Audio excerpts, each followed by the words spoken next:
Nivel 4.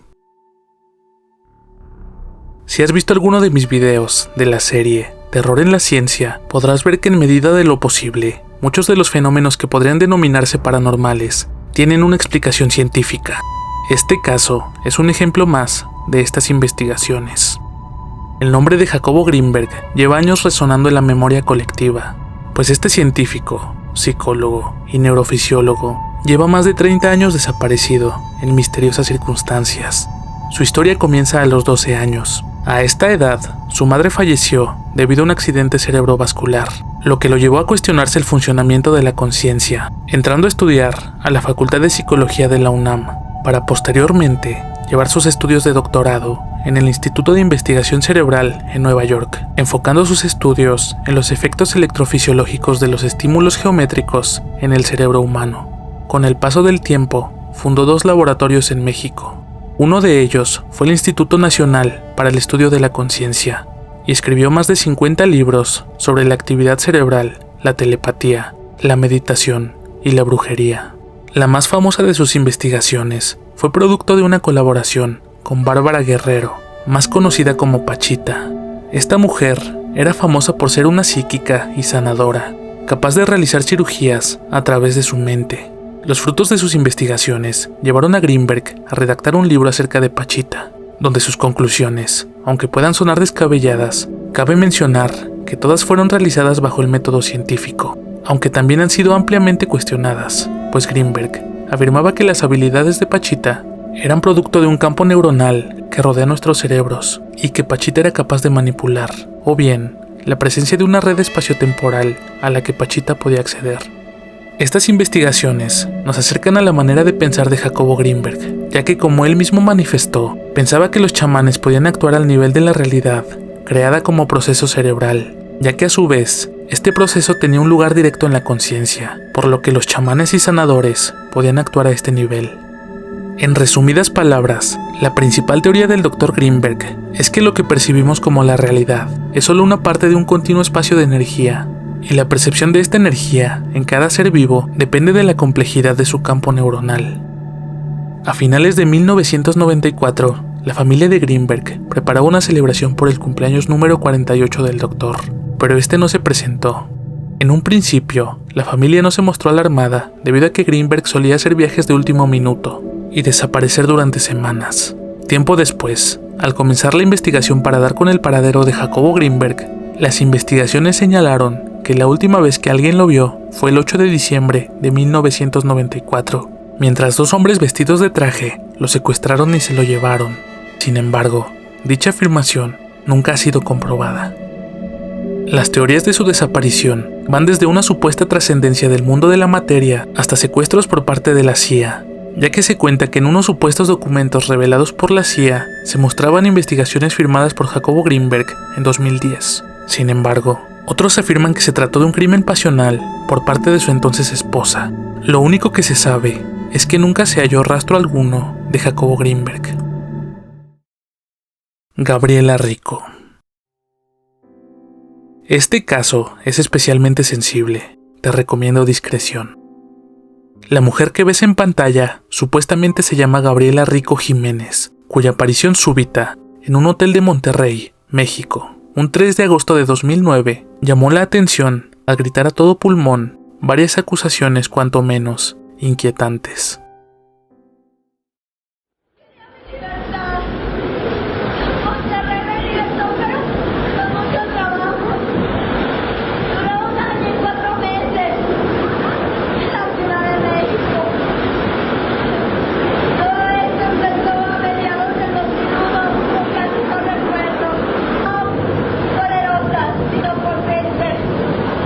Las mataron. Yo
mucho la pena. Lo necesita su padre. Eres un en el alma. Me va a doler en el alma que me lo hayan quitado. Déjenme paz, porque me llevaron al Ministerio Público y ahí me dijeron que no sabía nada. Me llevaron al hospital general. Tú, ahí acabas en la comisaría. Vayan por el tipo de por eso mataron a Murillo, a la gente. Me dijeron, ¿a quién mataron? A la reina de Escocia, a la reina de Inglaterra, a las princesas y no Disneylandia. Mataron a Mickey Mouse, también por ese también por ese mataron. ¿Qué? Aquí va a venir mi madre. Tú donde estás están locos. Mataron a mucha gente. ¡Huele esa carne de humano! ¡Lárgate! ¡Comieron humanos! ¡Asquerosidad! ¡Comieron humanos! Yo no estaba enterada de nada. Que había, o sea, los asesinatos sí, pero que habían comido humanos. ¡Humanos! ¡Huele la carne humana! ¡Me llevan! ¡A mí no me llevan hasta que esto no se aclare! ¡A mí no me llevan! ¡Ustedes me tuvieron ahí! ¡Fueron a sacar una copia para que me internaran! ¡No! ¡Suéltame! Claramente, la mujer parece mostrar signos de paranoia, desequilibrio mental o incluso abuso de sustancias nocivas. Sin embargo, debido a la gran cantidad de escándalos surgidos en años recientes, vale la pena posar la vista en este caso. Si analizamos la grabación, podemos notar que una gran parte de la misma fue censurada, y es muy posible que haya partes omitidas, que podrían hacer que las palabras de la mujer parezcan aún más incoherentes. Sin embargo, sus acusaciones parecen mantener coherencia al leer entre líneas. Pero aún más llamativo es que casi no existe información sobre qué pasó con Gabriela Rico tras la grabación que acabas de ver, ya que mientras el material audiovisual nos muestra la intervención de la policía, algunos testigos aseguran haber visto hombres vestidos de negro que acudieron al lugar y se llevaron a la mujer. La versión oficial apunta que Gabriela Rico fue canalizada hacia un hospital psiquiátrico, aunque propiamente no existe alguna prueba. Otros afirman que fue llevada a un hospital en Buenos Aires. Lo que no queda claro y ha causado confusión es que no se sabe si se refieren a una colonia en Monterrey o a la ciudad en Argentina. En 2017, una mujer fue encontrada deambulando en las calles. Coincidentemente, no recordaba su domicilio ni su procedencia, pero sí recordaba su nombre, Gabriela Rico Jiménez, de 29 años. Y aunque la calidad de las fotografías no permite negar ni asegurar el parecido, ha llevado a muchos a asegurar que pudo haber sido víctima de un programa similar al MK Ultra. Agente 10B. Mucho se ha hablado acerca de lo fascinante que resultan las historias de espías, vidas que suenan emocionantes, llenas de acción y peligro, algo que imaginamos únicamente existió en nacionalidades que constantemente han estado en conflicto. Sin embargo, México cuenta con su propia historia acerca de un espía, o al menos eso es lo que parece haber ocurrido.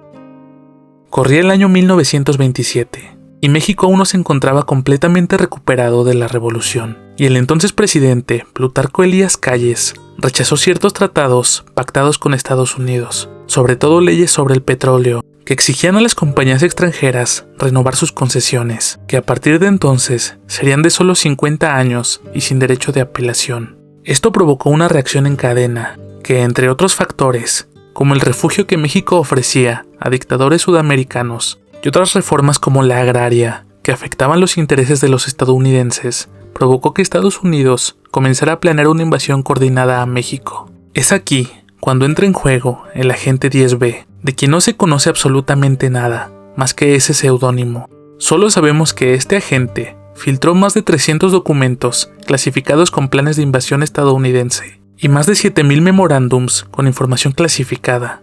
El más célebre de estos fue recibido el 9 de febrero de 1927, donde la gente informaba a México sobre el conocido como Plan Special Green, donde se describían los últimos detalles de la intervención militar a México. En ese momento, habían cientos de agentes estadounidenses infiltrados en todos los niveles del gobierno mexicano, por lo que rápidamente estos alertaron a la Casa Blanca sobre un agente infiltrado y fiel a México en tierras estadounidenses. pero a pesar de las implacables búsquedas, lo cierto es que nunca se identificó al agente 10B. Los siguientes documentos fueron entregados a las autoridades mexicanas sin haber sido solicitados. Como gesto de buena voluntad, los regresamos. Fue el mensaje que, junto con copias de los documentos enviados por el agente 10B al gobierno mexicano, fue emitido por el presidente Plutarco Elías Calles a Calvin Coolidge, el presidente de Estados Unidos, lo que dio pie a negociaciones que acabaron en la renuncia a la invasión norteamericana, con la condición de que Elías Calles revelaría el nombre de todos sus agentes encubiertos, siempre y cuando fueran liberados sin mayores represalias.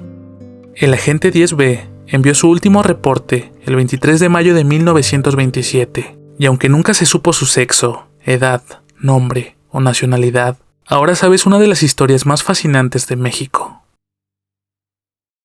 La Brigada Blanca. A finales de los años 60 y principios de los 80, México vivió uno de los periodos de violencia más crueles y siniestros. Dicho periodo fue denominado como la Guerra Sucia, pues durante este periodo, la aparición de la Unión Republicana Socialista Soviética promovió varios ideales de izquierda en muchos lugares. Uno de ellos fue México, lo que resultó en la búsqueda de un país verdaderamente democrático, un estado que reconociera los derechos de los trabajadores y una mayor igualdad entre los pobladores. Es por esto que comenzó la Guerra Sucia en México, una etapa donde se utilizó la fuerza desmedida contra todos estos movimientos. Las desapariciones forzadas, los asesinatos, las torturas, entre muchas otras cosas, comenzaron a volverse cada vez más frecuentes. Por ejemplo, la matanza del 2 de octubre en Tlatelolco fue producto de esta censura. Es aquí donde comienza la historia de la Brigada Blanca o Brigada Especial, un cuerpo militar integrado en 1976 por 240 elementos policiales y militares. Esto con el fin de localizar e investigar una de las guerrillas surgidas ante las represalias del gobierno.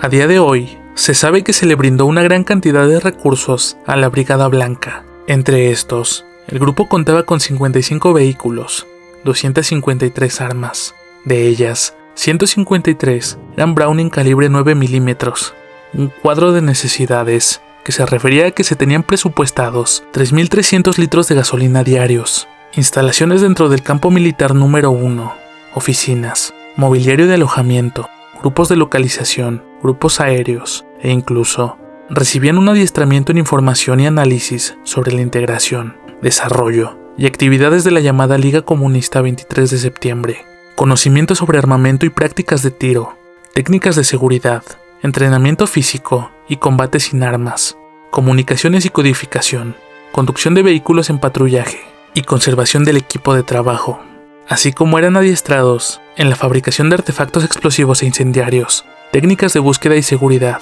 y neutralización de artefactos explosivos. En lo que hoy es la Dirección Federal de Seguridad, se estableció el Centro de Operaciones de la Brigada Blanca, donde se diseñaron y llevaron a cabo prácticas de contrainsurgencia fuera de la ley, es decir, el sótano de este sitio fue testigo de interrogatorios, torturas, desapariciones forzadas y asesinatos. Y debido al control ejercido por el gobierno en contra de los medios de comunicación, muy pocas veces salían a la luz todas las fechorías realizadas por este grupo. Uno de los más célebres eventos en contra de la libertad de expresión en estos tiempos ocurrió el 8 de julio de 1976, lo que fue llamado el Golpe a Excelsior, pues parte de esta brigada se dedicó a amedrentar a periodistas y trabajadores de dicho periódico, logrando así expulsar al jefe del periódico y acabando con el único medio que aún se mostraba en contra del gobierno. Fue hasta el año 2002 cuando acabó el poderío del partido político que ya sabes, que se creó la Fiscalía Especial para Movimientos Sociales y Políticos del pasado, para tratar de impartir justicia a los familiares de las víctimas de la Brigada Blanca. Sin embargo, lo único que se logró fue un juicio hacia los generales Mario Acosta Chaparro y Francisco Quirós Hermosillo, acusándolos de que las acciones de la Brigada Blanca eran carentes de sustento legal, cuyas prácticas eran completamente ilegales, logrando degradarlos de sus cargos militares. Club Caníbal. En abril de 2022 se hizo viral una publicación por parte de una usuaria de Facebook oriunda de Tamaulipas. A continuación, te leeré textualmente lo publicado por la mujer. Trabajo en la Plaza Paseo Reforma, por lo tanto, Llego y tengo que esperar al gerente para abrir mi local. Hoy en mi espera, se me acercó un chico ofreciéndome trabajo, a lo que le respondí que ya contaba con uno. Al escuchar esto, él me dijo que no era ese tipo de trabajo, que este se trataba de un restaurante de carne humana, en el que yo sería uno de los platillos, agregando que se le pagaría a mi familia al terminar, y que se le hacía bonita para el trabajo. Al momento de decirle que no me interesaba e intentar devolverle el folleto, insistió en que me lo quedara y volví a repetir que serviría para el trabajo. Tuve que levantarme de donde estaba sentada a buscar ayuda, porque ya no sabía si estaba segura en ese lugar. Si publico esto, es para que más personas estén al tanto de lo que acaba de pasar y cómo se corre peligro haciendo totalmente nada. Adjunto foto del folleto.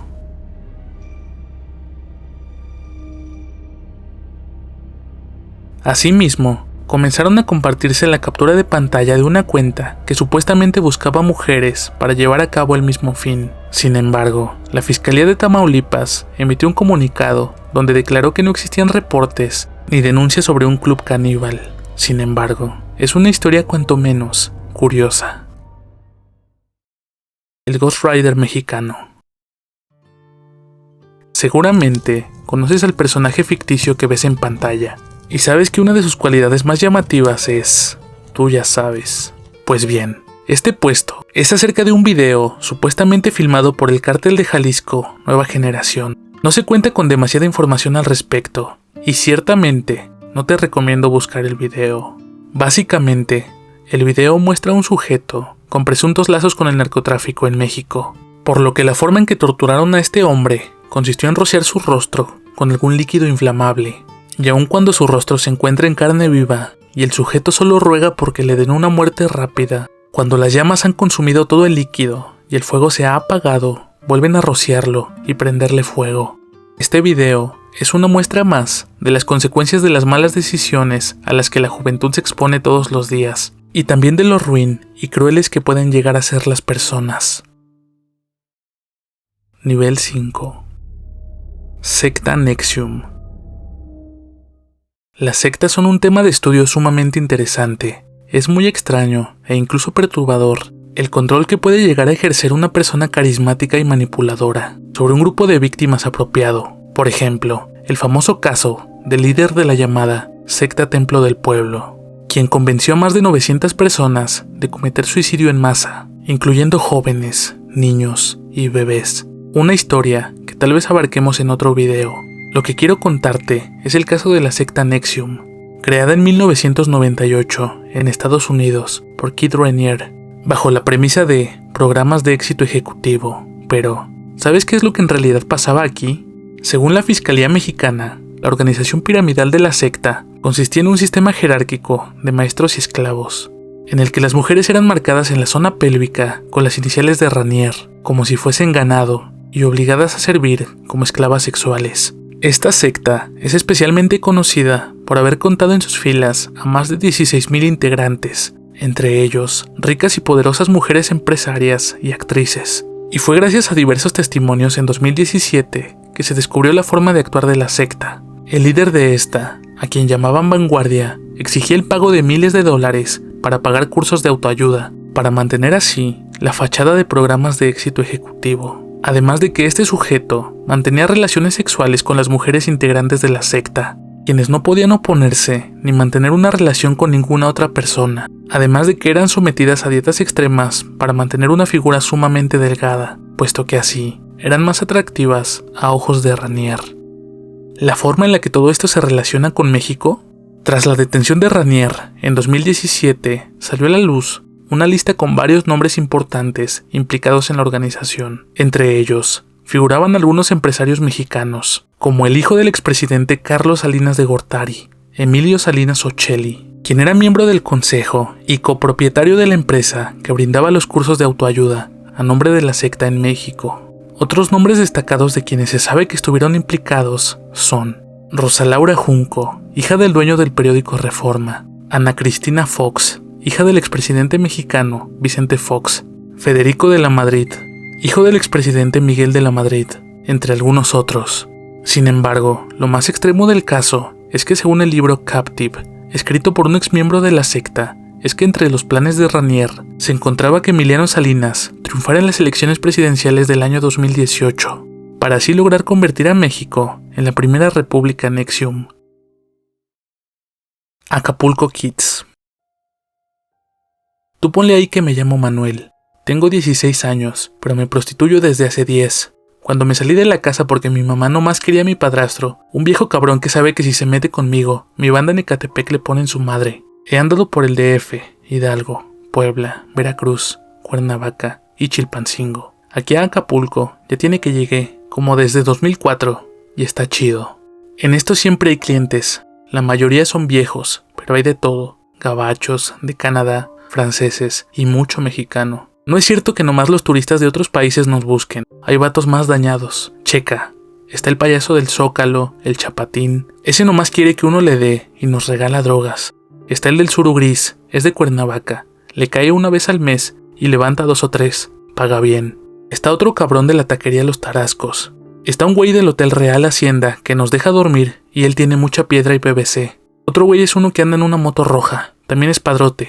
La que también le entra duro es una doña que luego vende burbujas de jabón en el centro. A ella le gustan las niñas y es madrota de mayates. Y está Fátima, una gringa ya señora que vive por el Fiesta Inn. Lo que acabas de escuchar fue extraído de un artículo redactado por Alejandro Almazán, donde narra distintos testimonios de niños que pertenecen a la que es posiblemente la red de prostitución infantil más grande en México, específicamente en Acapulco, una ciudad ubicada en el estado de Guerrero, lugar famoso por la alta afluencia turística, que ha provocado que varios de sus habitantes busquen formas de ganar dinero a toda costa, incluso mediante la prostitución de menores de edad, como verás en el siguiente video. Pues como ven, aquí estamos con los oficiales, ¿sí? Estamos reportando un caso de este gringo, lo encontré besando a estas dos niñas, ¿sí? A estas dos niñas, ¿sí? Estoy haciendo el reporte, ¿está confesando el señor? Sí, está confesando el señor que es algo normal, que son sus amigas, ¿sí? Sí, es normal. ¿Sí? Para que todos los que vean a ese señor tengan cuidado y por favor esténlo. 3 años, ¿Sí? yo viene. ¿Pero por qué la estás besando? Es 3 años. ¿Por qué la besas en la boca? Porque ellos gustan, yo gusto a ellos. Es mismo, somos mis bambinas. ¿Sí? Yo acepto a ellos por mis bambinas.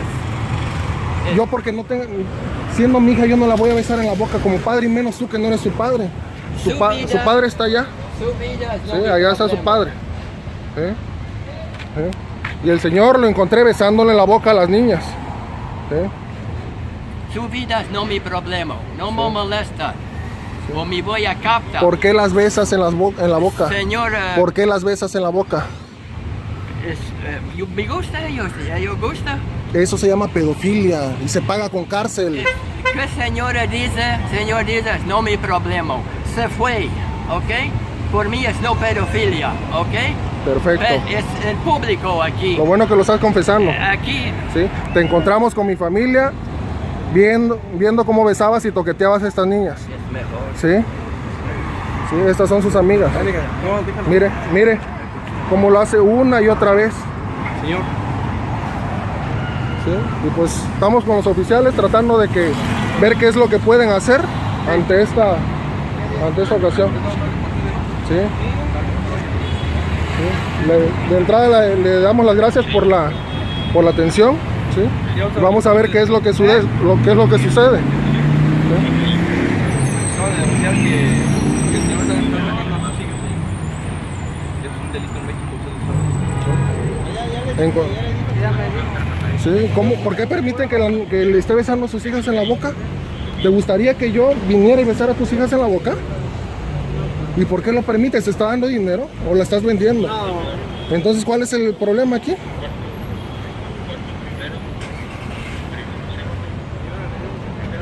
Ahí tienes que ver tú como padre y tiene que ver ese señor. Sí, porque tú lo estás permitiendo. Pregunté de quién es la niña. Sí, me dijeron de ustedes. El señor aquí se la pasa y ustedes lo permiten. ¿Les da dinero? ¿Acaso eso vale tu hija unos pesos? La fama de Acapulco ha alcanzado tal nivel que se le conoce como el paraíso de los pederastas. De ahí el nombre, Acapulco Kids, pues la red de prostitución, como viste en el video, Es algo desgraciadamente normal. Resulta risible pero lógico que inclusive las propias autoridades se presten para estos detestables actos. Las personas que se han atrevido a intervenir o tratar de dar a conocer lo que ocurre en Acapulco han sido brutalmente silenciados, como es el caso de Lidia María Cacho Ribeiro, una periodista mexicana que cuenta en su haber con distintos reportajes acerca de esclavitud y trata de personas.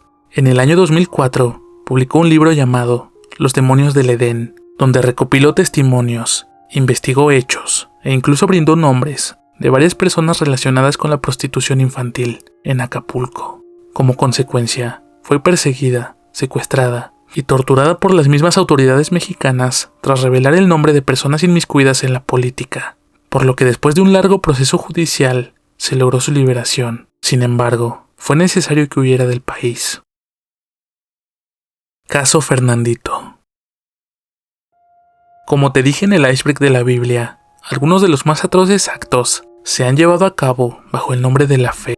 Este es uno de los casos más fuertes ocurridos en México, en nombre de la religión. María del Carmen Ríos, sus padres y sus hijos vivían en el municipio de Nezahualcóyotl, en Estado de México. Llevaban una vida relativamente normal en un apartamento rentado, pero el 24 de mayo del 2012, las cosas dieron un giro totalmente atroz. Durante las primeras horas de la mañana, los vecinos de la familia Ríos reportaron gritos y cánticos sumamente extraños en la vivienda de la familia Ríos, por lo que uno de los hijos de María del Carmen decidió correr en búsqueda del apoyo policial tras escuchar los gritos desgarradores de su hermano. Tras entrar a la vivienda a la fuerza, quedaron impactados tras observar la espantosa escena. La hermana de María del Carmen se encontraba sosteniendo a la fuerza a su pequeño hijo de nombre Fernando. Del rostro de este emanaban grandes cantidades de sangre. Tras seguir el rastro rojo que mancillaba el piso, se percataron de que los globos oculares del niño estaban sobre la mesa. La versión oficial es que la familia Ríos llevaba una semana entera en su hogar, rezando para lo que ellos mismos afirmaban evitar el fin del mundo, por lo que cuando se encontraban nuevamente orando, el pequeño Fernando abrió los ojos durante el rezo, hecho que su madre consideró como una severa falta ante Dios, por lo que, como ella misma aseguró, la inspiración divina la llevó a pedirle a su hermana que sujetara a Fernando, para después ella misma, con sus manos desnudas, arrancar los ojos de su hijo. Averiguaciones posteriores arrojaron que la familia entera se encontraba completamente lúcida, es decir, no se encontraban bajo la influencia de ninguna droga, por lo que varios de los integrantes de la familia fueron condenados a prisión y a pagar fianzas por reparación de daños. Fernando afortunadamente fue salvado justo a tiempo, pues aunque había perdido líquido cefalorraquídeo, se logró actuar justo a tiempo para salvar su vida, y él, junto con su hermano, fueron puestos bajo custodia de sus abuelos paternos. Niños sicarios. Ya sea por pobreza, la falta de estudios o la glorificación de las personas que se dedican al narcotráfico, muchas personas han encontrado en las organizaciones criminales una manera de salir adelante, una manera de brindarle a sus familias lo que necesitan, o simplemente una forma de subsistir.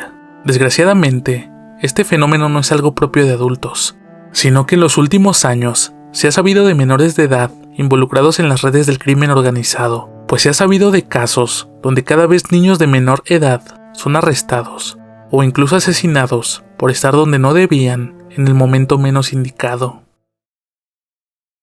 Camión Maseca.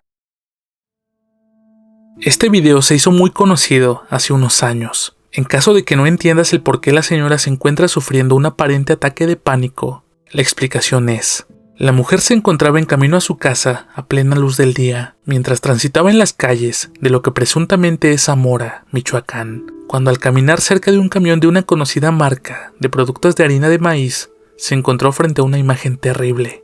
Dicho camión, que es común ver con sacos de harina apilados uno sobre otro, estaba repleto de cadáveres de niños. La gente que se encontraba cuidando al camión la vio de frente, con una mirada amenazante, por lo que la mujer huyó despavorida hasta encontrarse con un grupo de gente, que como puedes ver en el video, comienzan a grabarla. Imagínate que lleguen y la vean así.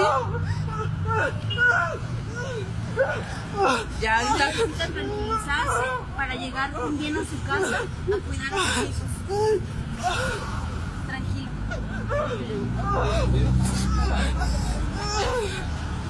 Que vio a un trailer que llevaba muchos niños. Se les escapa. ¡Llévame a mi casa!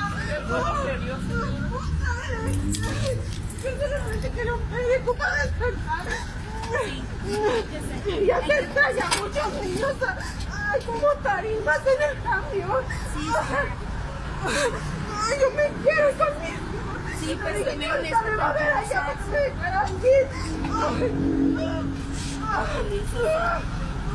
tranquila, por favor. ¿Se quiere ir a su casa? Sí, me quiere ir con él. Primero necesita tranquilizarse, porque si llega hacia su casa, los va a asustar.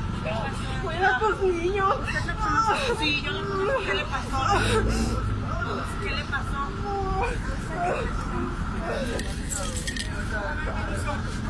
Sí, mire, ya ahorita la vamos a ayudar entre nosotros, nos vamos a ver. Que había un trailer que traía muchos niños.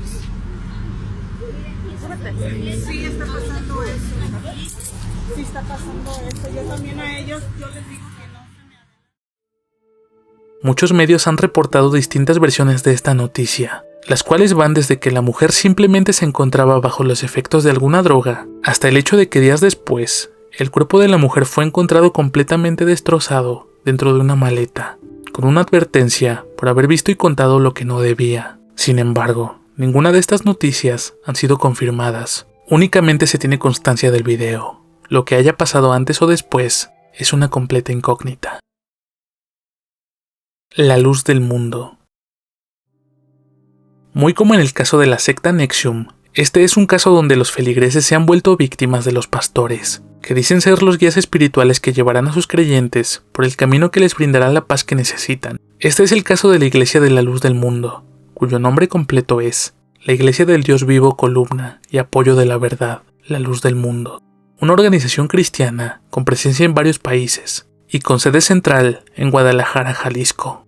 Dejando de lado algunos de los hechos menos conocidos de la Iglesia, como la poca o nula relevancia que suponen las mujeres dentro de su religión, esta iglesia ha sido criticada por sus acciones dignas de cualquier secta, pues se conoce que se caracteriza por dirigir y controlar la vida de las personas que pertenecen a su iglesia, dentro y fuera de ella. Lo más turbio del caso comienza aquí, pues el actual líder de la Luz del Mundo, de nombre Naasón Joaquín García, y los dos líderes previos a él, han sido acusados de delitos fuertes dentro de la iglesia, mismos que incluyen violaciones, pedofilia e incluso la promoción del incesto dentro de los integrantes de su iglesia. Pero debido a las normas actuales de YouTube, no puedo hablarte más sobre el tema.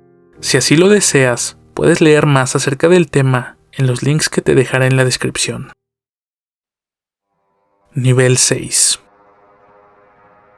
Snuff Ciudad Juárez. El término video snuff se refiere a cortometrajes de aberraciones hechas ante la cámara. Dichos actos van desde asesinatos hasta necrofilia, cuyo perverso fin suele ser frecuentemente entretener a los enfermos que disfrutan de este tipo de contenido.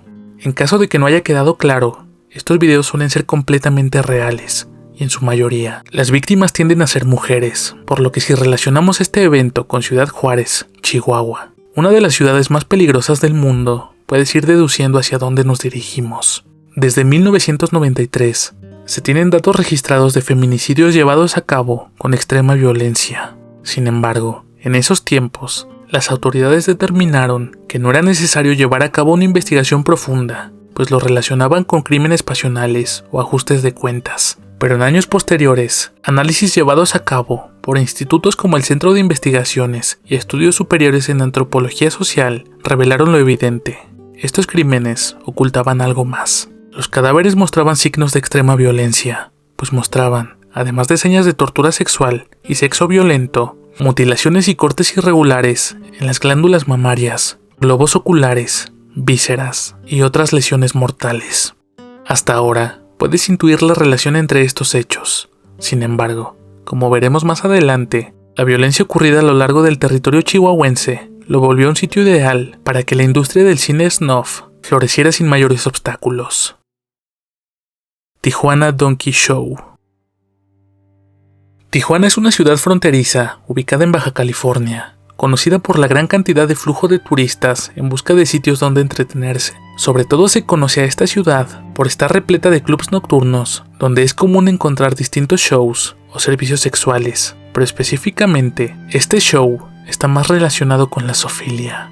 La traducción literal de Donkey Show vendría a ser algo así como show de burros. Y al ver el cartel, donde supuestamente promociona el espectáculo, como dice un viejo dicho mexicano, al buen entendedor, pocas palabras. Narcosatánicos. Perdona que lo diga una vez más, pero es necesario. Muchas de las atrocidades más grandes cometidas en la historia de la humanidad se han hecho bajo el nombre de la fe. Ese es el caso de una organización criminal que se encontraba activa a finales de los años 80. Dentro de lo que podríamos denominar normal, la mayoría de narcotraficantes se dedican al comercio y distribución de distintos tipos de estupefacientes, entre otras actividades que implican en su mayoría la aplicación de violencia en diferentes niveles. Sin embargo, el caso de este grupo delictivo, denominado como los narcosatánicos, se volvió famoso debido a sus creencias. El líder de este grupo, llamado Adolfo de Jesús Constanzo, era un practicante de ciertas prácticas esotéricas. Se decía perteneciente al culto del palo mayombe, una religión derivada de África Central. Debido al carisma de Adolfo de Jesús, consiguió hacerse del aprecio de distintos líderes de narcotráfico en el norte de México, por lo que en 1985, él y los que se denominaban sus discípulos se establecieron en una ciudad de Tamaulipas, donde se volvieron famosos porque llevaban a cabo distintos ritos, donde aseguraban que al usar los restos de sus adversarios, reclamaban al mismo diablo los protegiera de cualquier peligro. Según los reportes brindados por las autoridades de la época, los narcosatánicos amputaban partes a sus rivales, mismas que eran cocinadas y consumidas por ellos, para obtener lo que según ellos decían, la protección espiritual que los volvía invulnerables e invisibles ante cualquier peligro. Fue hasta el año de 1988, cuando el culto, en su búsqueda de un hombre caucásico y angloparlante, necesario para llevar a cabo sus rituales, secuestró a Mark Kilroy, un joven estadounidense que se encontraba en un bar de la Ciudad de México. Como se supo después, lo asesinaron con un machete para posteriormente extraer su cerebro y realizar las pociones que les continuarían dando protección, pero se toparon con un problema. Kilroy era sobrino de un funcionario del gobierno estadounidense, lo que desembocó en la rápida movilización de los elementos militares, quienes finalmente lograron acorralar a la secta en una de sus casas de seguridad en la Ciudad de México, donde muchos de los seguidores de Adolfo de Jesús Constanzo se sacrificaron, aunque la gran mayoría pereció, incluido su líder.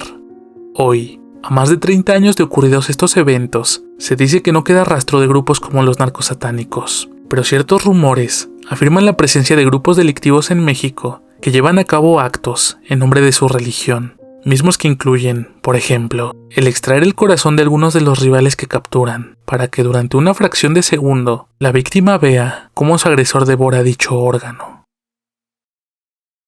Pedofilia e iglesia. México es el segundo país con más creyentes a nivel mundial, por lo que no es extraño que gran parte de la población mexicana haya vivido toda su infancia apegada a la religión. Este hecho ha provocado que muchos infantes hayan estado en riesgo de sufrir cualquier tipo de agresión por parte de los miembros de la iglesia. Cifras oficiales señalan que en los últimos 12 años se han acusado a más de 420 sacerdotes de cometer algún tipo de agresión sexual en contra de niños. Ejemplo de esto fue el caso de Marcial Maciel, un sacerdote mexicano fundador de la congregación Legión de Cristo, quien fue acusado de haber abusado sexualmente de más de 60 menores de edad. Desafortunadamente, la Arquidiócesis Católica de México se ha vuelto conocida por encubrir una gran parte de los casos que llegaron a ser denunciados, por lo que muchos de los perpetradores de dichos crímenes nunca llegaron a ser enjuiciados. Las muertas de Juárez. Para entender la magnitud de esta tragedia, es crucial conocer el contexto histórico.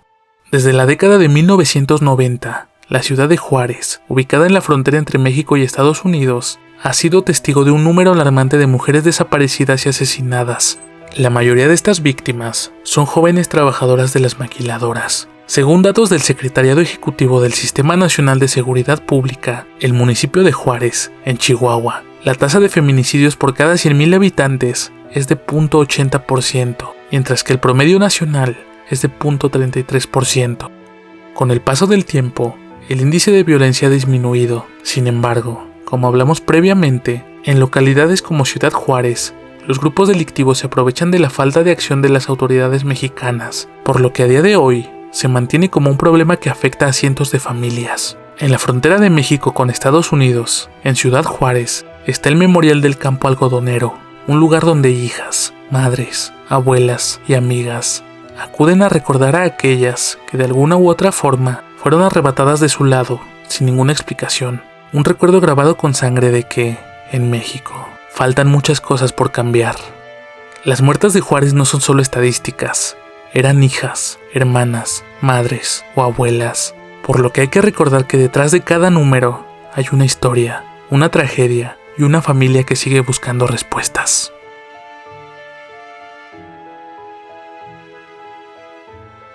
Si has llegado hasta este punto, no me queda más que agradecerte por tu tiempo y atención.